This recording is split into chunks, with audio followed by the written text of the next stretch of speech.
11조에 대해서 우리가 말씀을 나누고 있는데 11조가 어떻게 해서 진행되었는지 성경을 통해서 우리가 지난주에 살펴봤습니다.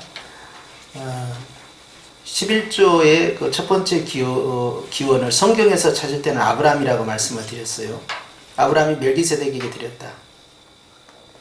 근데 왜 드렸을까? 멜기세덱에 취할 이유가 뭐였을까? 모세 시대의 율법이 없었던 상황에서 왜 아브라함은 드렸을까? 라고 했을 때 제가 첫 번째 말씀드리는 것은 당시 고대 문화에 있어서 왕에게 드리는 것이 11조의 문화였다. 그래서 10분의 1을 떼어서 왕에게 납세하는 거죠. 이제 이런 문화는 고대에도 있었다 하는 걸 말씀을 드렸고, 또 하나는 아브라함이 자기를 지배하지 아니하는 살레만 멜기세덱에게 준 것을 육으로만 해석할 문제가 아니다. 왜냐하면 그가 하나님의 제사장이었다는 부분과 그리고 히브리서 말씀을 통해서 6장 20절부터 7장 전체를 봤을 때 이 멜기세덱은 영적으로 장차 오실 메시아를 상징하는 거였다 하는 걸 이제 말씀을 드렸어요. 그래서 아브라함이 멜기세덱에게 11조를 드린 것은 그가 하나님의 제사장이었기 때문에, 자기의 통치자는 아니었지만, 그리고 그 통치자는 그 멜기세덱은 단순한 하나님의 제사장이 아니라 히브리서 7장에 보니까 그는 샬렘 왕이면서 평강의 왕, 그리고 아버지도 없고 어머니도 없고 족보도 없고 시작한 날도 없고 생명의 끝도 없는, 계속 이어갑니다. 그래서 하나님의 아들과 닮아서 지금 메시아에 대해서 이야기하고 있어요. 항상 제사장으로 있느니라. 그러니까 마치 이분은 무슨 영생불사하는 것처럼 그런 뉘앙스로 이 히브리서 7장이 되어 있단 말이죠. 멜기세덱이 얼마나 대단한 존재인가를 드러내요. 그래서 그에게 10분의 1을 줬는데 아랫사람이 윗사람에게 주는 것이다 라고 함으로써 멜기세덱을 아브라함 위에 끌어올려놔요. 하나님의 제사장이기 때문에. 그래서 폐일을 윗사람이 아랫사람에게 축복하는 법이다. 그래서 멜기세덱이 아브라함에게 축복해줬고, 그는 그에 대한 답례로 하나님 앞에 드리는 예물처럼 그에게 10의 1조를 띄어서 드렸다. 그것은 소득의 10의 1조가 아니라 전리품의 10의 1조였다 하는 걸 말씀하죠. 그러면서 바로 그 반차를 따라서 바로 예수님께서 오셨다. 그러면서 진정한 영적 멜기세덱이 누구겠느냐? 바로 메시아이신 예수님이다. 이걸 강조하고 싶은 거였죠. 자, 이와 같이 아브라함의 11조는 율법이라는 법률에 의해서 된 것도 아니고 왕이기 때문에 드린 납세의 의무도 아니었다는 거예요. 그것은 예배와도 상관이 없었습니다. 자기를 축복해주는 하나님의 제사장에게 드리는 감사의 11조가 됐던 것이죠. 자, 그런데 이제 아브라함 시대에서 이제 모세 시대로 내려오면서 이것이 법률로 정해집니다. 율법이죠. 강제성이 발휘되는 거예요. 어쩌다 한 번 한 아브라함의 11조가 아니라 이제는 반드시 정기적으로 매년 해야 되는 11조로 자리를 잡습니다.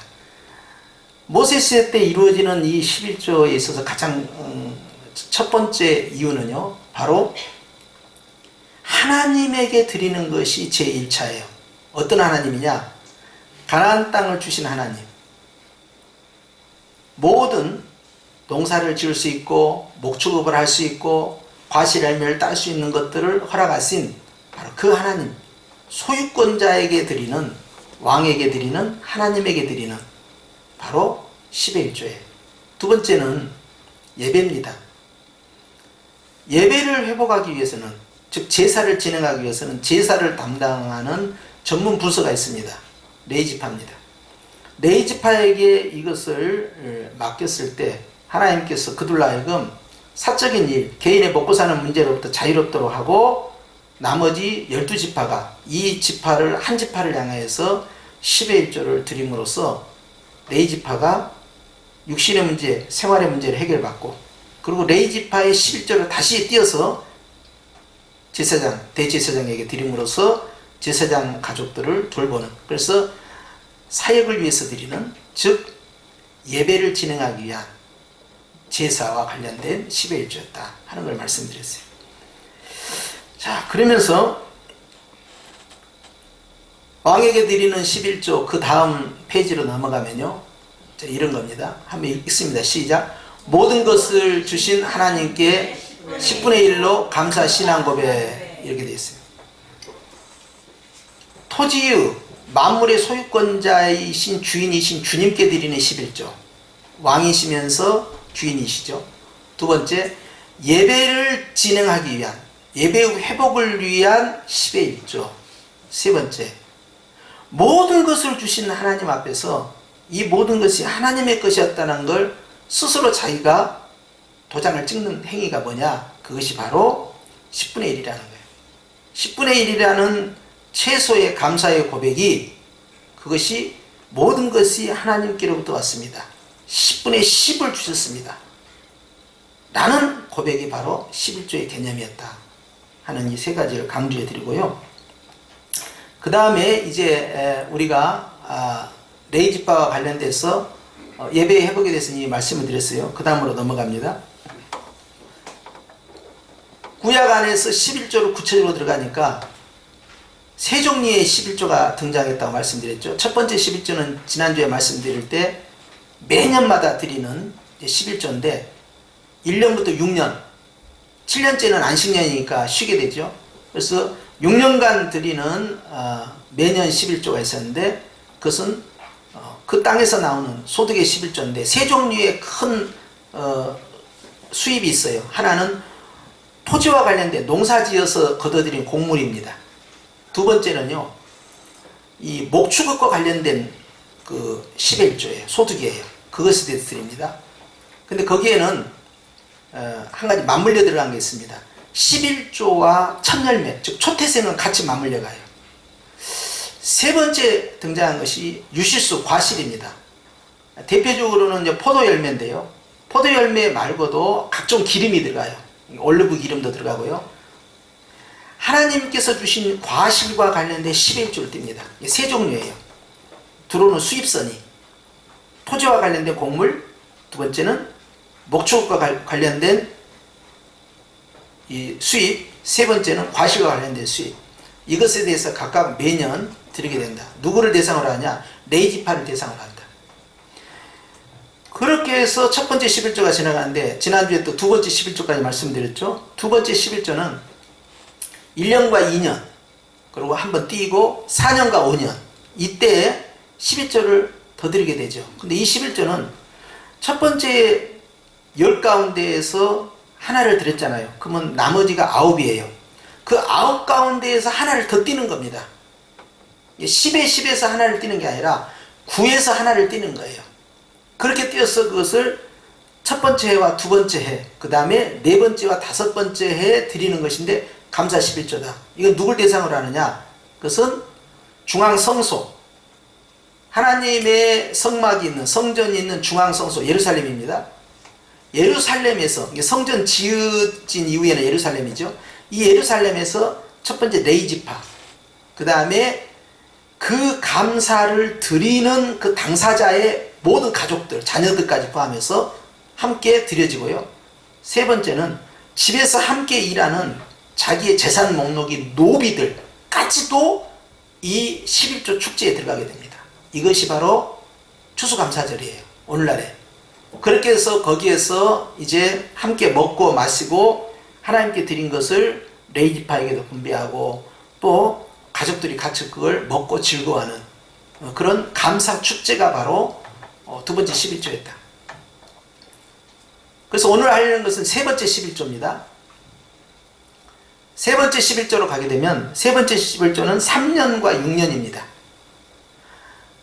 세 번째 해와 여섯 번째 해 이때 똑같이 매년마다 11조가 들어가고 나머지 10의 9 가운데에서 하나를 또 띱니다. 그렇게 해서 그걸 하나님께 드리는데 그건 구제 11조인데요. 이것은 중앙성소로 가지 않습니다. 그래서 그 지역에서 하는 거예요. 각자의 지역에서. 대상은 누구로 하느냐? 첫째는 레위지파 챙겨야 되고요. 그 다음에 나그네들입니다. 나그네들은요 그냥 있다 지나가는 사람들이에요. 과객들입니다. 그런데 하나님은 이 나그네들까지, 오늘날로 말하면 다문화에 포함되겠죠. 그래서 외국인 노동자들도 포함되고요. 자, 이런 사람들까지 전부 포함한 거예요.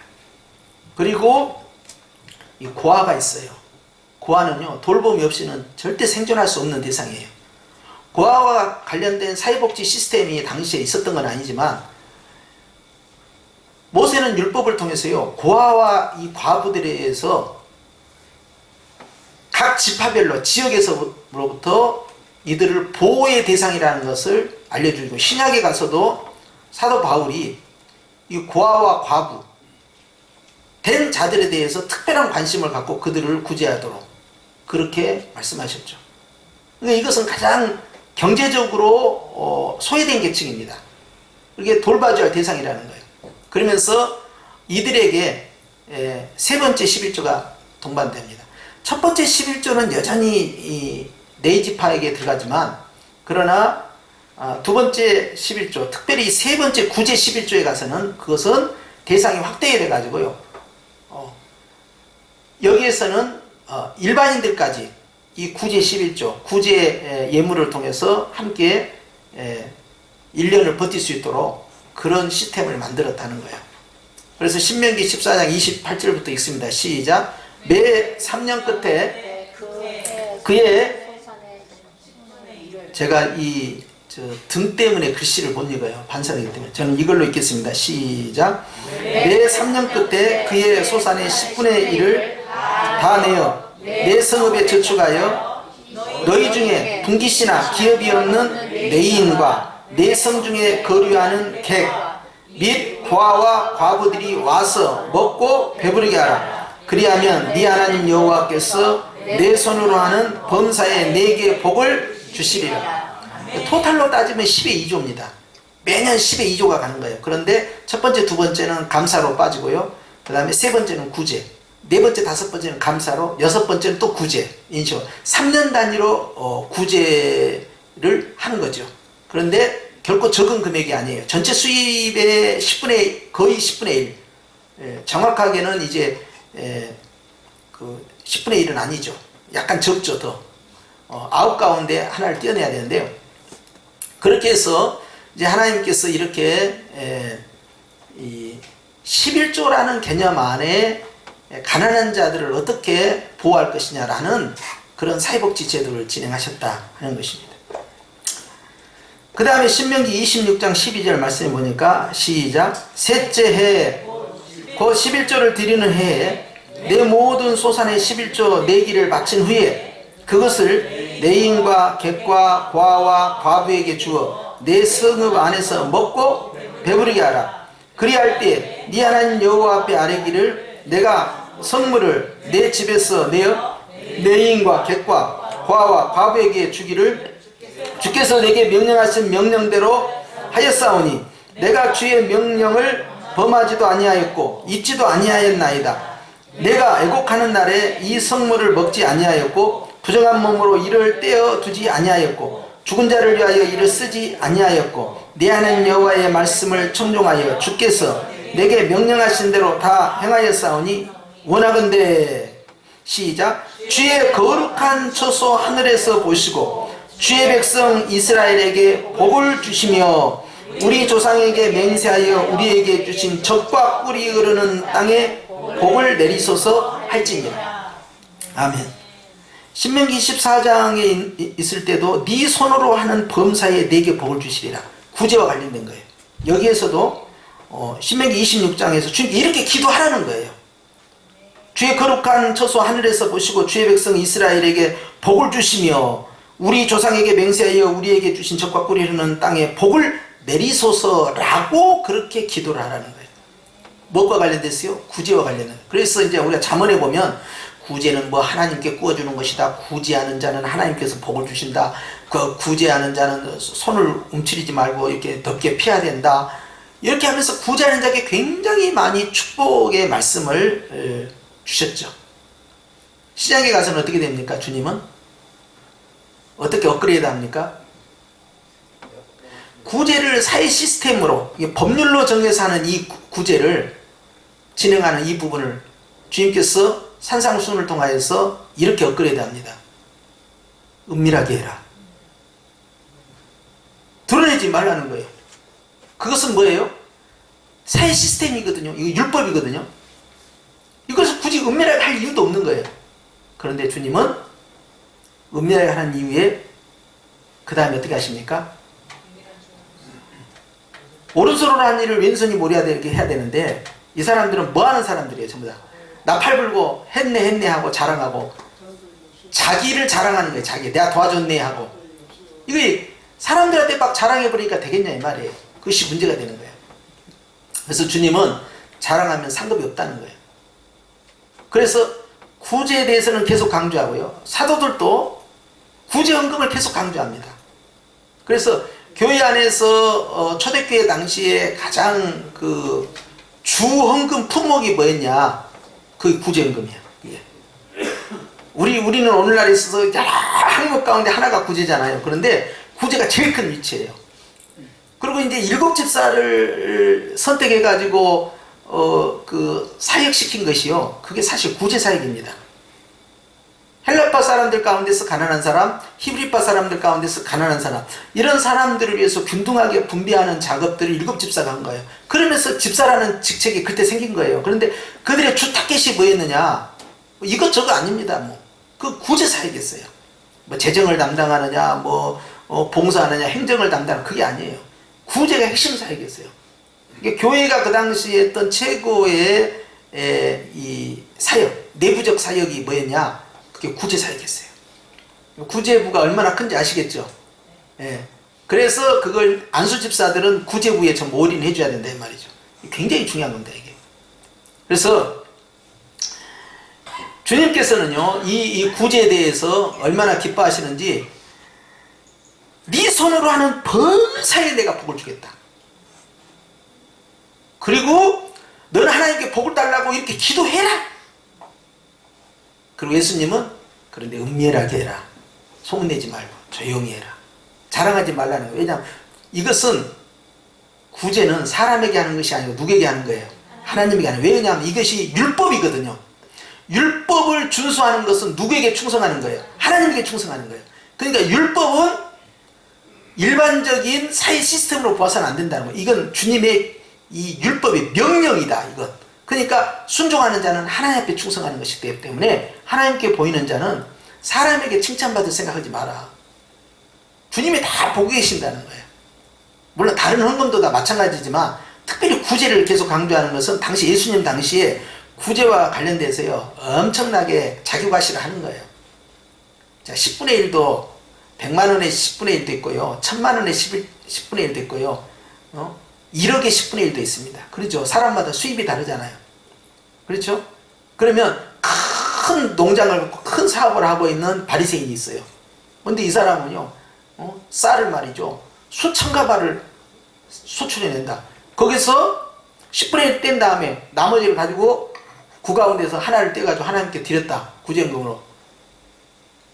그러면 그 규모가 얼마나 크겠습니까? 어깨에 힘이 들어가는 거죠. 그리고 우리 지역에서, 우리 마을에서, 지자체에서 제일 구제헌금 많이 낸 사람은 아무개 김집사다. 구제헌금은 많이 내고 자시고가 없는 거야. 왜냐하면 그게 11조였기 때문에. 11조는 10,000원에 1,000원도 11조고 10억에 11조, 1억도 11조고 똑같아. 균등해요. 그런데 받아들인 사람은 어떻게 돼요? 양이 엄청 팽창이 됐잖아요. 그러니까 11조 많이 냈다, 또는 구제헌금을 많이 냈다, 이렇게 인식할 수밖에 없지 않습니까? 그러면 어깨에 힘이 들어가는 거죠. 그래서 늘 다른 사람에게 관심이 많아요. 오늘 오전 설교에서도 다른 사람은 어떻게 하든지 신경 안 써야 되는데 늘 관심이 많아요. 그래서 일주일에 2번씩 금식하면서 얼굴 수척하게 하고, 나 금식했어, 오늘 금식한 날이야, 나 오늘 경건하게 살았어, 이걸 과시하는 거예요. 낯간지럽게. 그렇게 하고 사람들한테 구제할 때도 과시하는 것이고요. 그리고 주님 앞에서 선한 일을 행할 때 자기 자신이 드러날 수밖에 없는 구조를 갖고 있는 거예요. 이 주님이 이런 모습에 대해서 계속 경계를 내리신 거예요. 바리새인들의 그런 모습으로는 상을 못 받는다. 하나님 앞에 하는 것인데. 그렇기 때문에 하지 말라는 거죠. 세 번째 11조가 다른 첫 번째나 두 번째 11조보다 더 강력하게 축복의 말씀이 뒤따라 붙은 것에 대해서 주목해야 됩니다. 그것은 강조하신 거예요. 선택하지 말고 꼭 해라, 이렇게 하신 거예요. 그러니까 감사 11조까지 두 번째까지 따라오다가 세 번째 11조를 요거 놓치지 말고 반드시 3년마다 드려야 된다. 그렇게 해서 가난한 사람, 불쌍한 사람 네가 챙겨줘라. 사실 3년마다 도와준 것도 많이 도와준 것도 아니에요. 그 한 번 돈 받아갖고 3년을 버텨야 되는 거야 이게 지금. 그런 상황 아닙니까? 그러니까 주님께서는요 최소한의 시스템을 만들어 놓은 거예요. 왜냐하면 그 고아나 과부들도요 다 이스라엘 12지파의 족속이기 때문에 누구 하나도 소홀히 해서는 안 된다는 거예요. 그래서 우리가 교회에서도 마찬가지입니다. 구제를 할 때 우리가 대외적인 구제가 있고 대내외적인 구제가 있죠. 그 다음에 대내나 대외나 크리스찬 교회 중심의 구제가 있는가 하면 교회 밖 불신자를 대상으로 구제가 있어요. 근데 우선순위를 아셔야 합니다. 항상 믿는 자 중심이에요. 이걸 놓치면 안 돼요 여러분. 이번에 어떤 분이 총회 유력한 분이 저에게 마스크를 대구경보로 보내는데 시청에다 보냈으면 좋겠대. 왜 시청에다 그걸 보내냐고. 방송에 나오고 싶어서?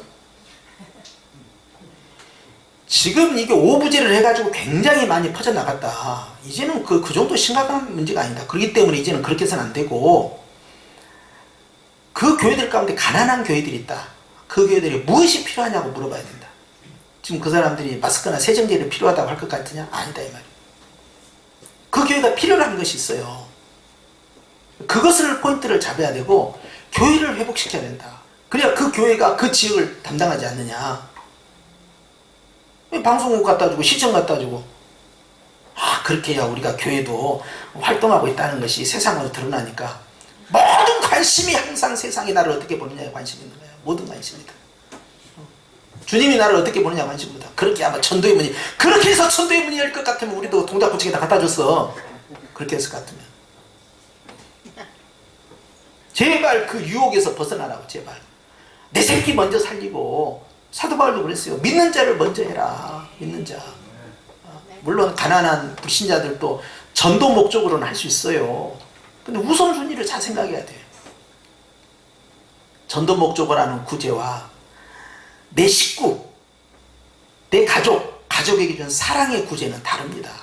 순서는 항상 사랑의 구제가 먼저예요. 그러니까 60이 넘은 경건한 과부들이 있다. 옛날에는 60이면 나이가 이제 많다는 걸 의미하는 겁니다. 오늘날은 60이면 뭐 아직도 아저씨지만.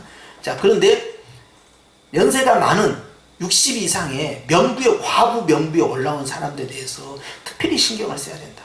왜냐하면 이 생산 능력이 없어요. 소득이 없어요. 어디를 가든. 뭐 하겠습니까? 그 나이에. 누가 챙겨주겠어요? 교회밖에 없는 거예요. 그래서 교회에서 특별히 챙겨줘야 된다. 이걸 강조하신 거죠. 자, 여러분. 11조가 이렇게 세 종류의 첫 번째 11조, 두 번째 11조, 세 번째 11조. 이건 다 이해가 되셨죠? 이런 부분을 생각하면서 적어도 매년 10의 2조가 나왔다. 저는 사실 이 말씀을 전하면서 제가 전에도 이제 그런 고민했었어요. 야, 믿음이 되고 형편만 되신 분들이 있다면 이 부활절 헌금이나 이 추수감사절 헌금이나 이 성탄절 헌금은 10의 1조를 드리는 그런 무브먼트가 일어났으면 좋겠다. 교회 안에. 이런 마음이 늘 있었어요. 특별히 이 추수감사절 같은 경우는 10의 1조를 드리면 어떨까? 가령 내가 200만원 벌면 20만원이 되겠죠. 그런 분위기가 교회 안에 형성되면 어떨까 생각을 했어요. 그런데 어느 교회가 그걸 하고 있다는 거야. 내가 얼마 전에 그 이야기를 듣고는 와, 어떻게 그걸 했냐 이거. 우리는 아주 자연스럽게 한다는 거예요. 사실 그게 쉬운 것 같아요. 어려워요. 굉장히 심적 부담이 될 수 있거든요. 그런데도 불구하고 그 교회는 자연스럽게 하고 있다는 거예요.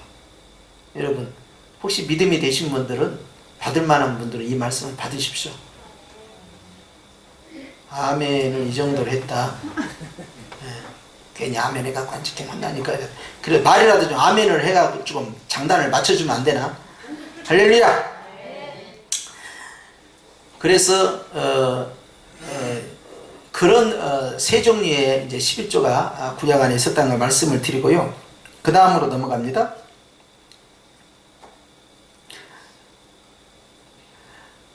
전체 11조, 특별히 이제 첫 번째 11조가 더 직결되어 있는데, 전체 11조에 대한 축복권의 약속은 뭐니 해도 말라기 3장입니다.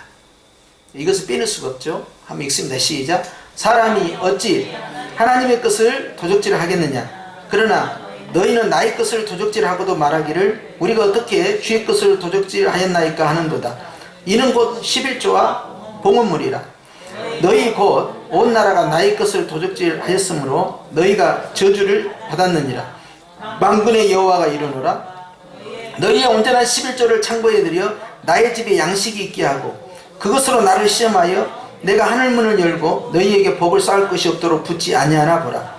만군의 여호와가 이르노라. 내가 너희를 위하여 메뚜기를 금하여 너희 토지 소산을 먹어 없애지 못하게 하며 너희 밭에 포도나무 열매가 기한전에 떨어지지 않게 하리니 너희 땅이 아름다워짐으로 모든 이방인들이 너희를 복되다 하리라. 만군의 여호와의 말이니라. 아멘. 자, 보면은 사실 저는 어렸을 때부터 저 말씀을 읽으면서 그렇게 마음에 와닿지 않았어요. 왜냐하면 난 농사꾼이 아니니까.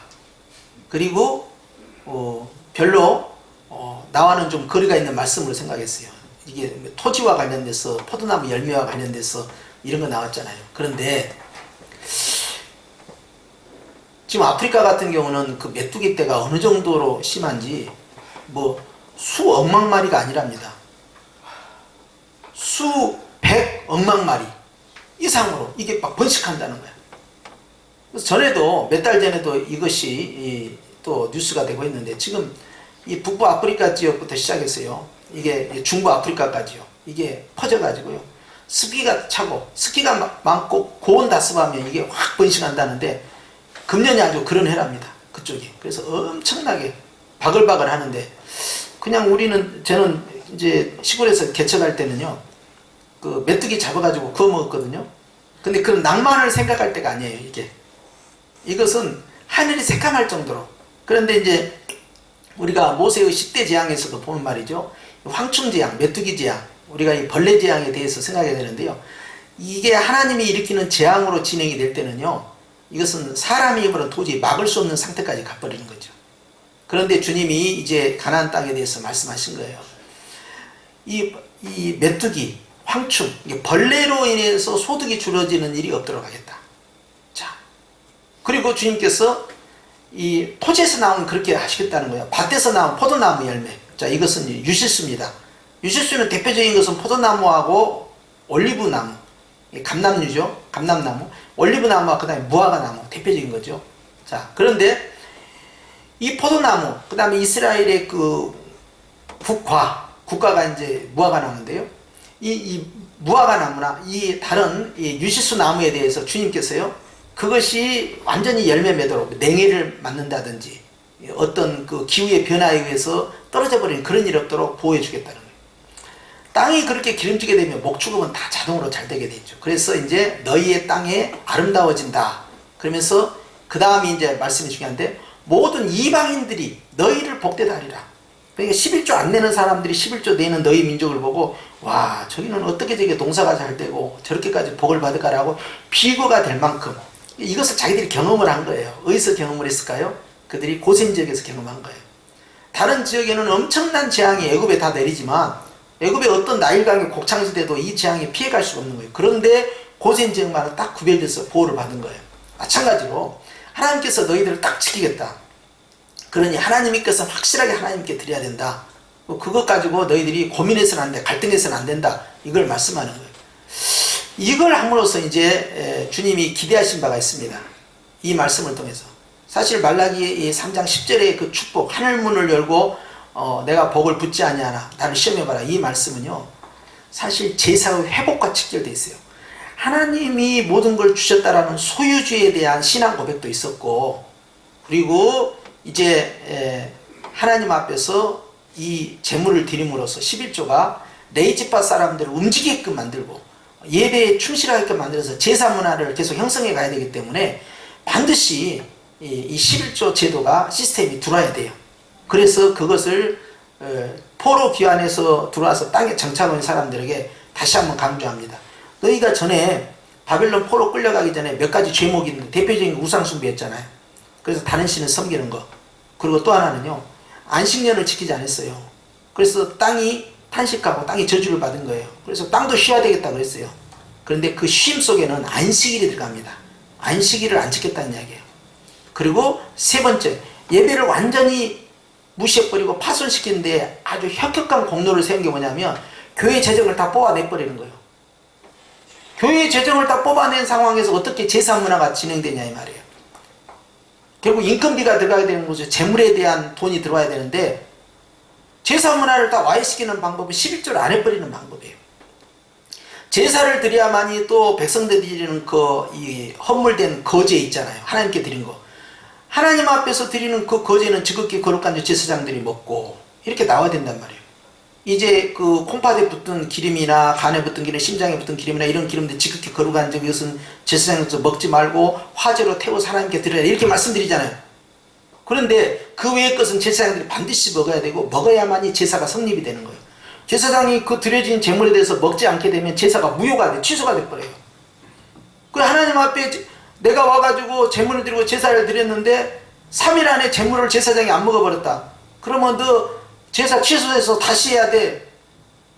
하나님께 연락이 안 됐다는 거예요. 그만큼 먹는 문제와 제사의 연락이 결합되어 있었어요. 그러니까 예배가 활성화가 된단 말이죠. 그리고 11조를 드림으로써 제사장 그룹은 조금이지만 네이지파 사람은 많단 말이에요. 근데 네이지파 사람들이 의식주 문제 걱정하지 않고 제사에 집중해서 서포트 역할을 해줘야 되는데 스태진들이 자기 먹을 문제만 생각하고 주객이 전도된 거예요. 와서 찔끔 봉사하고 가가지고는 다른 일에 부업이 주업이 돼버리는 거예요. 그런 현상이 벌어지면 어떻게 집중력을 가지고 예배를 드리겠어요? 오지도 않죠. 그렇게 되기 때문에 11조 문제를 반드시 해결하고 초태생도 드려야 된다. 그렇게 해서 이제 이 주님께서 그 제도를 통하여서 이 제사 문화를 느헤미야가 학사 에스라와 함께 지시를 내린 것도 그겁니다. 초태생과 하나님께 드려야 할 11조 품목을 다 작성해서 올려라. 드려야 된다. 세 종류라고 했죠. 토지와 관련된 곡물 11조. 그 다음에 이 과실과 관련된 유실수와 관련된 이 과일 12조. 세 번째는 목축업 11조. 그리고 11조를 드릴 때는 10번째마다 하나님 것이기 때문에 이걸 교체하지 말라는 거예요. 부실한 놈으로 갖다 바친다니 그러면 그것은 하나님 앞에 불합격이다 이 말이죠. 그러면서 예배와 관련된 제사 문화로 됐다. 이것이 이제 구약의 내용들인데요. 특별히 여기서 이제 강조하는 것은 하나님 앞에서 이런 제사를 주님이 받으시는 거였다. 첫 번째 11조, 두 번째 11조, 세 번째 11조. 나그네에게 주고 고아에게 주고 과부에게 주고 하는 것이 사람에게 주는 것 같지만 실상은 하나님께 드리는 거고 하나님께 구워주는 것이 되는 거고 이게 전부 다 이렇게 포함됩니다. 그래서 축복해 준 거예요. 그래서 10의 1조와 관련된 축복 대표적인 것은 말라기 3장 10절이고 우리가 아까 본 것처럼 이제 구제 11조와 관련된 것은 신명기 14장, 신명기 26장 이 내용의 축복인 겁니다. 그럼 둘째 11조 감사하는 것은 당연히 하나님 기뻐 흠양하시는 것이죠. 왜냐하면 제사의 태반이 감사예요. 이게 번제, 아침과 저녁 3번제를 드린다. 아침 9시에 드리고 오후 3시에 드린다. 이런 것도 전부 주님 앞에 드려지는 감사예요. 근데 예수님께서 또 아침 9시에 매달리시고 3시에 또 소천하시는 이런 과정을 통해서 이제 예배 제사가 이제 완성이 됩니다. 그런데 주님께서 예수님의 십자가 사역 전까지 계속해서 이 제사 문화를 유지해서 메시아와 연결하기 때문에 주님이 이 제사 문화를 이어가도록 하는데 거기에 중요하게 쓰임받는 제도가 바로 11조였다 하는 것이에요. 오늘날에는 어떻게 할 것이냐 하는 것은 이제 다음 시간이고요. 그것은 신약의 관점에서 구약의 11조를 어떻게 해석하고 볼 것이냐 하는 이야기를 말씀드리려고 하는데요. 세 가지를 꼭 잊어서는 아니 됩니다. 왜 11조가 시작됐느냐. 아브라함부터 시작된 이 11조는 바로 아랫사람이 윗사람, 특별히 하나님의 제사장에 드렸던, 즉 주님께 드렸던 감사의 전리품이 출발점이었다. 그리고 두 번째로는 하나님께서 나에게 10의 10을 주셨으므로 10의 10을 주셨다라는 신앙의 고백을 10분의 1로 주님 앞에 드렸다. 세 번째는 제사 문화를 유지하기 위해서 제사 시스템 가운데 중요한 인적 자원인 네이지파 사람들에게 일용할 양식을 공급함으로써 그 제사를 피제사를 이어가야만이 율법에 어긴 자들이 제사 문화를 통해서 그것을 사죄함을 받는, 그래서 율법과 피제사가 같이 한 수리밖에 얻어서 돌아가야 되는 시스템이 돼야 되니까 반드시 11조가 필요했다는 사실. 그래서 예배의 회복, 즉 제사의 진행을 위해서 주셨다. 이 세 가지 관점을 여러분 기억하셔야 될 것 같습니다. 그 정도는 이제 머릿속에 입력을 하셔야 됩니다. 그리고 이제 이 모든 것을 이제 종합을 해서 신약에서는 어떻게 볼 것이냐, 예수님의 관점에서 이걸 어떻게 해서 신약의 교회가 적용할 것이냐 하는 것은 다음 시간에 말씀을 드리도록 하겠습니다. 마치겠습니다. 기도합니다.